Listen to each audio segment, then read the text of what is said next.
Hello बच्चों, physics की online कक्षा में आपका स्वागत है। अपना लेसन नंबर 7 है कणों के निकाय तथा गुणी गति। तो इस चैप्टर में इतने दिन आपने जो पीछे के लेसन पढ़े थे उसमें थी स्थानांतरण गति।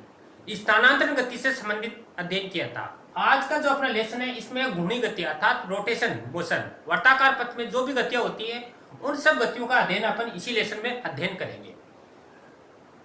आप सभी जानते हैं जो भी पिंड होता है वह पिंड है छोटे छोटे कणों से मिलकर बना हुआ होता है, अर्थात कणों का एक निकाय है। उस निकाय का अपन गुणी गति के बारे में अध्ययन करेंगे। तो सबसे पहले अपन ये देखते हैं कि दृढ़ पिंड क्या होता है, फिर उसके बाद में अपना मेन टॉपिक है द्रव्यमान के अंदर, इस पर आएंगे। तो सबसे पहले अपन देखते हैं दृढ़ पिंड। दृढ़ पिंड दृढ़ पिंड किसे कहते हैं? और ऐसा पिंड जिस पर बाह्य बल लगाने पर उसके आकार आकृति में कोई परिवर्तन ना हो उसे अपन दृढ़ पिंड कहते हैं। सपोज करो ये पेन है, अगर इस पर अपने बाहर से बल लगाया, बल लगाने पर न इसका आकार चेंज हो न इसकी आकृति चेंज हो, तो ऐसे पिंड को अपन बोलते हैं दृढ़ पिंड कहते हैं। लेकिन प्रकृति में ये एक कल्पना है, अर्थात प्रकृति में कोई भी पिंड पूर्ण रूप से आदर्श पिंड नहीं होता है, यानी थोड़ा बहुत उसकी आकार या आकृति में कुछ चेंजिंग होता है। तो ये तो अपना था दृढ़ पिंड। तो इस पूरे लेसन में अपन दृढ़ पिंड के बारे में ही अध्ययन करना है, अर्थात उसी की गुणन गति के बारे में अध्ययन करना है। दूसरे आता है घूर्णन अक्ष। घूर्णन अक्ष, रोटेशन अक्ष बोलते हैं या घूर्णन गति। घूर्णन किसे कहते हैं? जैसे दृढ़ पिंड का कोई आकार या आकृति नहीं होती है, जैसे ये कोई दृढ़ पिंड है। अब ये जो भी दृढ़ पिंड होता है वह छोटे छोटे कणों से मिलकर बना हुआ होता है, इसलिए पूरे को एक निकाय या सिस्टम कहते हैं। और इसके मध्य में से जो गुजरती है ये इसकी रोटेशन अक्ष कहलाती है, जिसको बोलते हैं अपन घूर्णन अक्ष।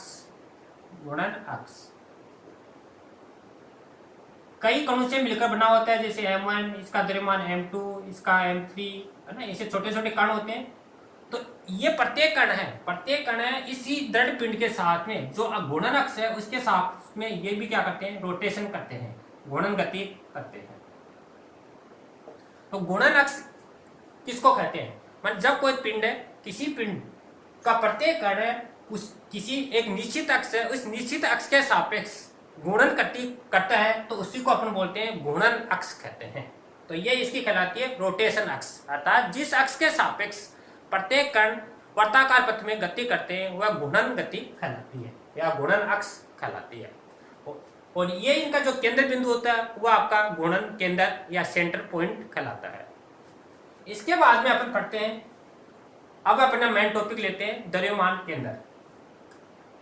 द्रव्यमान केंद्र,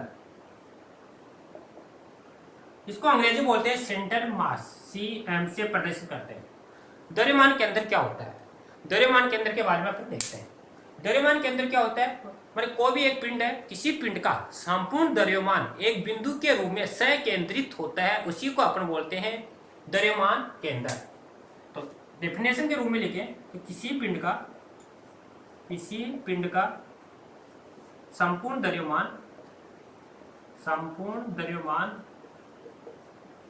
एक बिंदु के रूप में केंद्रित हो उसे सेंटर मास कहते हैं, उसे द्रव्यमान केंद्र कहते हैं। तो पहली डेफिनेशन तो ये है, मतलब कोई भी पिंड है उस पिंड का संपूर्ण द्रव्यमान एक बिंदु पर अर्थात एक जगह फोकसित हो, संकेंद्रित हो, उसी को अपन बोलते हैं द्रव्यमान केंद्र कहते हैं। दूसरी डेफिनेशन फिजिक्स के रूप में देखें, जैसे कोई ये पिंड है, ये एक पिंड है, ये इसका सेंटर है जिसको CM बोलते हैं। ये कई कणों से मिलकर बनना है, जैसे इसका द्रव्यमान M1, इसका M2, इसका M3, ये M4, और ये आपका सेंटर, इससे दूरी इसकी R1 है, इसकी R2 है, इसकी R3 है, इसकी R4 है। तो दूसरी डेफिनेशन इंपॉर्टेंट है। दूसरी डेफिनेशन क्या हो सकती है? कोई दृढ़ पिंड है, किसी दृढ़ पिंड के जिन कणों से मिलकर बना है उन सभी कणों का द्रव्यमान तथा द्रव्यमान केंद्र से उसकी जो दूरी है उन दोनों का जो गुणनफल है वह हमेशा क्या होता है? शून्य होता है। दूसरी परिभाषा, किसी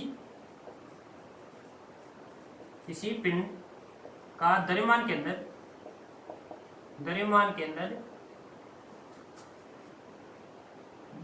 अंदर उन सभी कणों के द्रव्यमान तथा केंद्र से दूरी का गुणनफल का योग 0 होता है। ये इंपॉर्टेंट डेफिनेशन है। अर्थात जैसे पहले के लिए m1 द्रव्यमान हो गया, इसकी दूरी r1 plus m2 r2 plus m3 r3 और डॉट अगर n कण है तो mn rn बराबर 0, या इसको एक साथ में लिखें तो ये समीशन का मतलब योग होता है। अर्थात पहले कण m i लगा देंगे mi r i बराबर 0। ये इसकी डेफिनेशन है मैथ। तो ये था अपना द्रव्यमान केंद्र। अब अपन इस पर मेन टॉपिक पर आते हैं। कोई द्विकण निकाय है, उस द्विकण निकाय का द्रव्यमान केंद्र ज्ञात करना है। तो इसका स्क्रीनशॉट लेना, फिर नेक्स्ट टॉपिक स्टार्ट करते हैं अपन।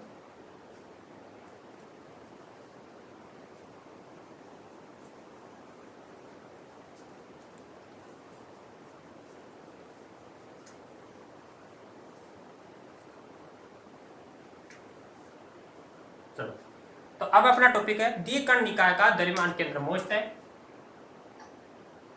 द्विकण निकाय का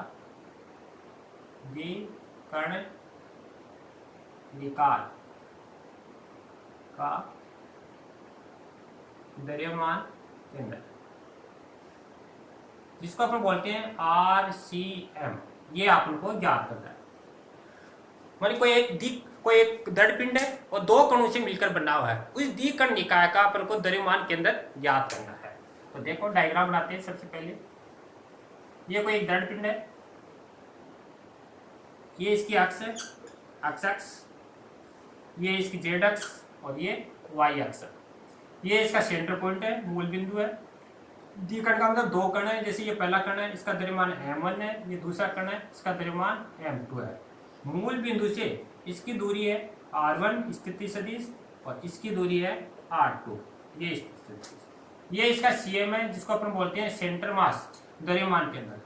तो सेंटर मास है, इसके सापेक्ष इसका स्थिति सदिश है RCM। और ये जो बीच की दूरी है, ये पहली तो है RC1 और ये जो दूरी है ये अपने पास RC2। ये आपको दे रखा है। और ये दृढ़ पिंड है, दृढ़ पिंड, और इसका द्रव्यमान है कैपिटल M। तो चित्र में एक दृढ़ पिंड दिखा रखा है और जो दो कणों के निकाय, इसलिए बोलते हैं दो कणों से मिलकर बना हुआ है, जिसके द्रव्यमान m1 m2, मूल बिंदु से इसकी दूरी है r1 r2 और द्रव्यमान केंद्र का स्थिति सदिश है RCM। CM का मतलब है सेंटर मास और इनके बीच की दूरी है RC1 व RC2। तो अपन को द्विकण निकाय का क्या निकालना है? द्रव्यमान केंद्र अर्थात RCM ज्ञात करना है। तो इसकी थोड़ी आप लिखना। अब अभी द्रव्यमान केंद्र की परिभाषा बताई थी, वो डेफिनेशन लगानी है। द्रव्यमान केंद्र की परिभाषा से, परिभाषा आपको बताई थी, मान कण है, उन कणों का द्रव्यमान तथा जो द्रव्यमान केंद्र है उससे बीच की दूरी का गुणनफल हमेशा 0 होता है। अर्थात m1 पहले की m1 और RC1 प्लस दूसरा m2 RC2, ये बीच की दूरी बराबर 0। ये अभी आपको डेफिनेशन बताई थी। अब RC1 RC2 की वैल्यू निकाल के इसमें रखना है। RC1 का मान निकालें, यहाँ से निकालें तो RC1 कितना होगा? ये भुजा प्लस ये भुजा, इन दोनों का योग R1 के बराबर होगा। अर्थात RCM प्लस RC1 बराबर R1। अपन को चाहे RC1, तो RC1 बराबर क्या आएगा? R1 प्लस R1 माइनस में RCM। ये इक्वेशन फर्स्ट है, ये सेकेंड। सेम ये का काम इस दूसरे ट्राइंगल में करें अपन, तो RC2 बराबर R2 माइनस में RCM थर्ड। 2 और 3 को इक्वेशन नंबर फर्स्ट में रखने पर, तो समीकरण नंबर 1 से 1 में रख दो।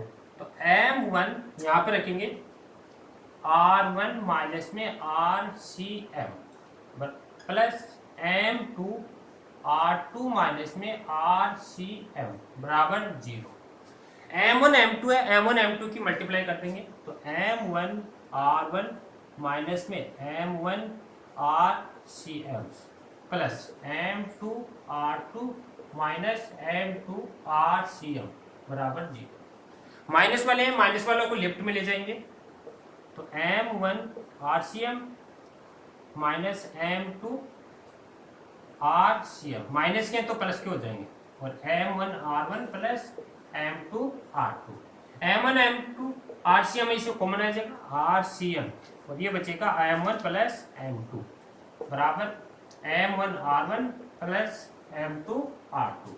तो RCM अपने पास क्या आएगा, RCM बराबर आएगा M1 R1 plus M2 R2 upon में M1 प्लस में M2।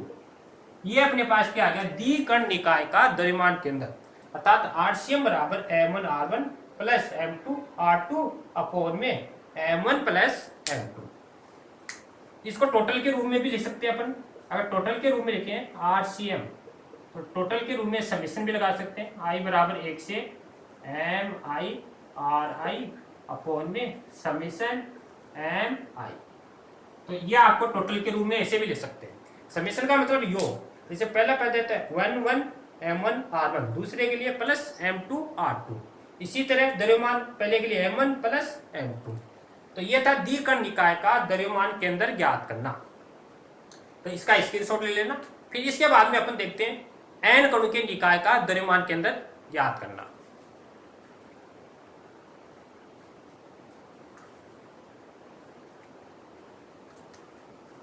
n कणों के निकाय का द्रव्यमान केंद्र ज्ञात करना।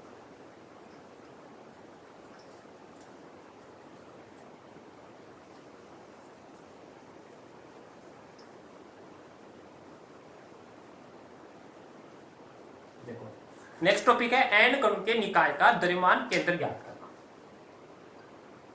n कणों के निकाय का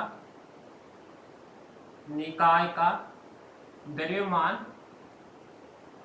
केंद्र ज्ञात करना। तो अपने अभी द्विकर्ण निकाय का निकाला है, द्विकर्ण का अपने ज्ञात कर लिया। द्विकर्ण का अभी देखा था अपने RCM बराबर M1 R1 plus M2 R2 upon में M1 प्लस में M2, ये अपन द्विकर्ण का देखा था। n कणों के निकाय का मतलब क्या है कि कोई भी जो दृढ़ पिंड है वह n कणों से मिलकर बना हुआ है। जैसे ये डायग्राम, जैसे पहला कण है M1, इसकी दूरी R1, दूसरा M2, इसकी दूरी R2, तीसरा M3, इसकी R3, dot dot dot dot last वाला MN और इसकी दूरी RN और बीच में क्या है सेंट्रल CN और इसका स्थिति सदिश RC। यानी n कणों का मतलब है कि जो भी दृढ़ पिंड है n कणों से मिलकर बना हुआ है और जिसके द्रव्यमान M1 M2 M3 dot dot Mn और मूल बिंदु से इसकी दूरियां R1 R2 R3 R4 dot dot Rn और द्रव्यमान के अंदर इसका स्थिति सदिश RCM।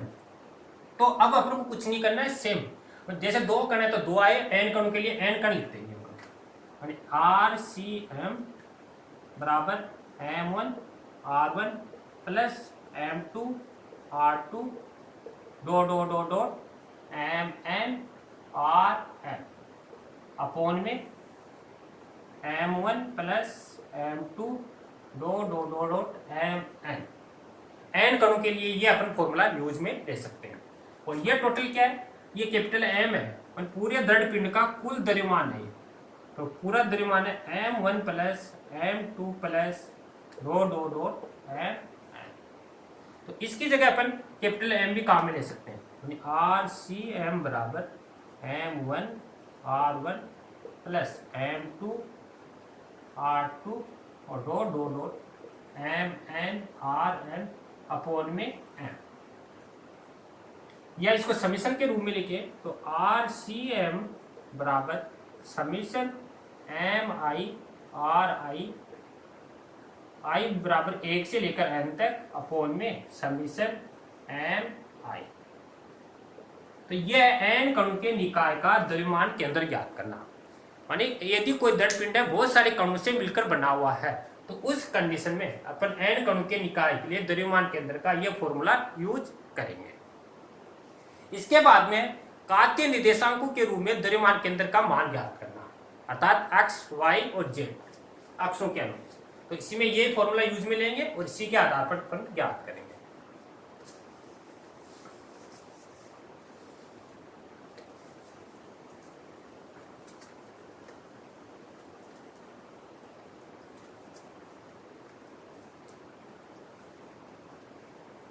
इसके बाद में अपना काम लेते हैं कार्तीय निर्देशांकों के रूप में द्रव्यमान केंद्र का मान ज्ञात करना।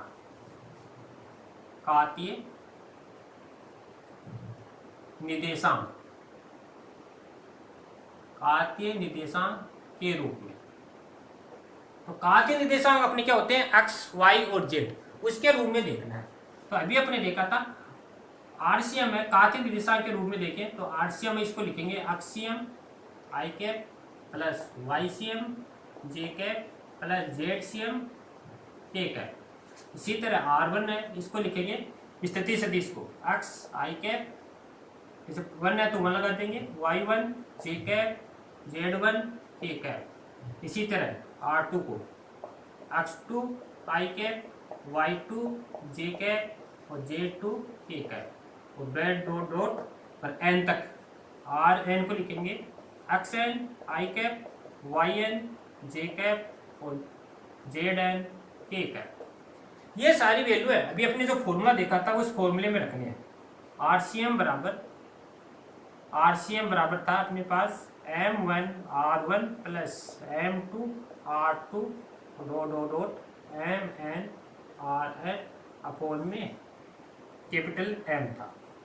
अब आरसीएम की जगह आपको ये रखना है, R1 की जगह ये वैल्यू और R2 की जगह ये और Rn की जगह। फिर अपने लेफ्ट और राइट है, दोनों तरफ I, J और K, I cap, J cap और K कैप की तुलना करनी है। और तुलना करने पर x का पद x के साथ, y का पद y के साथ और z का पद z के साथ। तो यहाँ पर आएगा आपका अक्षीयम, तो पहला आएगा अक्षीयम बराबर इधर m1 तो x1, m1 x1 प्लस दूसरा m2 x2 और dot dot dot mn xn upon में m। ये तो आएगा अपना इक्वेशन नंबर फर्स्ट अक्षीयम। इसी तरह दूसरा वाईसीएम, वाईसीएम में क्या होगा m1 y1 plus m2 y2 और dot dot mn yn upon में m। ये आपका कार्तीय निर्देशांक के रूप में वाईसीएम। तीसरा जेडसीएम m1 z1 plus m2 z2 dot dot mn zn upon में कैपिटल M। सेकेंड थर्ड ये जो तीनों इक्वेशन आई हैं, ये तीनों इक्वेशन है कार्तीय निर्देशांक के रूप में द्रव्यमान केंद्र का स्थिति सदिश अक्षीयम, वाईसीएम और जेडसीएम। तो तीनों निर्देशांकों के रूप में अगर द्रव्यमान केंद्र का मान निकालना है तो ये तीनों इक्वेशन आपको काम में लेनी है। इसके पश्चात आपको देखना है दृढ़ पिंड है, उस दृढ़ पिंड का कार्तीय निर्देशांक के रूप में देखना है। दृढ़ पिंड का कार्तीय निर्देशांक के रूप में स्थिति सदिश देखना है।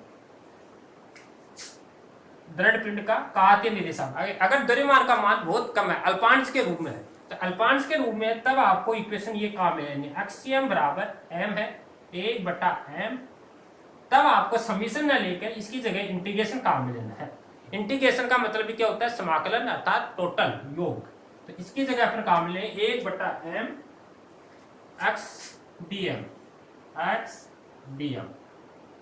ये आपको फॉर्मूला काम में लेना है। इसी तरह वाईसीएम में काम में लेना है आपको 1/m इंटीग्रेशन y dm और जेडसीएम में जेडसीएम बराबर 1/m इंटीग्रेशन z dm। तो अगर कोई पिंड दे रखा है, दृढ़ पिंड दे रखा है और अल्पांश में दे रखे है, उसके द्रव्यमान बहुत छोटा है द्रव्यमान, उस कंडीशन में आपको स्थिति सदिश ये लेने अक्षीयम पर ये m है, इनकी सबकी जगह x और द्रव्यमान की जगह dm, यहाँ पर dm यहाँ पर dm। तो इस तरह आपको काम में लेना है। तो ये था अपना द्रव्यमान केंद्र, द्विकर्ण निकाय का द्रव्यमान केंद्र, एन कर्ण निकाय का द्रव्यमान केंद्र और कार्तीय निर्देशांक के रूप में द्रव्यमान केंद्र का मान ज्ञात करना। थैंक यू बच्चों।